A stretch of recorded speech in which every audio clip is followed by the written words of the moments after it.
আব্দুল ইবনে উবাই সে মারাত্মক মুনাফিক ছিল।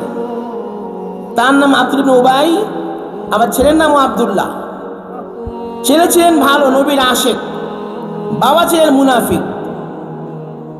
ছেলে নবীর কাছে এসছেন, বলে নবী গো, আপনি পারমিশন দেন, আমি আমার বাবাকে হত্যা করতে চাই।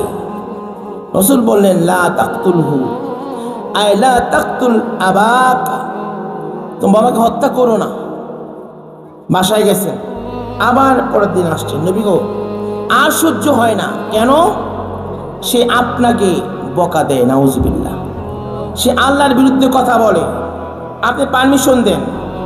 রাসূল বললেন না, পারমিশন দিলাম, বাবাকে হত্যা করো না। আবার কয়েকদিন পর আবার আসছেন, নবী আপনি পারমিশন দেন, বাবার হত্যা করতে চায়, সে আল্লাহর বিরুদ্ধে বলে, আপনার বিরুদ্ধে বলে। রাসূল বললেন না, পারমিশন দিলাম না। এবার আসছেন, নবী তাহলে আপনি ওযু করে একটু ওযুর পানি আমারে দেন। বলেন সুবহানাল্লাহ। কেন? আমার নবী যখন ওযু করতেন, নবী ওযু করলে ওযুর পানি নেওয়ার জন্য হাদিস শরীফে আসে কানু ইয়াকতাতিলুনা আলা উযুহি, নবী যখন ওযু করতেন ওযুর পানি নেওয়ার জন্য সাহাবায়ে কেরাম যুদ্ধ শুরু করতেন, যুদ্ধ।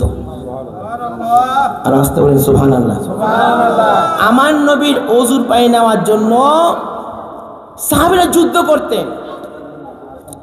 আর আব্দুল্লাহ বললেন, তার বাবা মুনাফিক ইবনে উবাই, তার জন্য নবীকে একটু ওযুর পানি দেন, আমার বাবার আমি খাওয়াই দেখি দিলটা নরম হয় কিনা।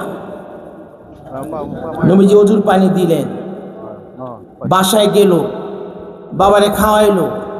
খাওয়ার পরে বললেন, ছেলে বাবা বলেন তো আপনি কি খাইছেন? বাবাই কয় তোমার মার পেশাব খাইছি। বলেন নাউজুবিল্লাহ। কয় তোমার মার পেশাব খাইছি। বলেন নাউজুবিল্লাহ। অর্থোক্তি তো ভালো না।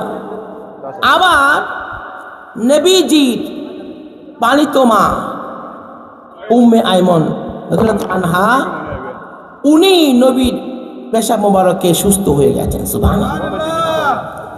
উনি পেশাব মোবারক খেয়েছেন এবং রোগ থেকে নিরাময় পেয়েছেন। তো কেউ নিরাময় পায়, আবার কেউ হেদায়েত পায় না।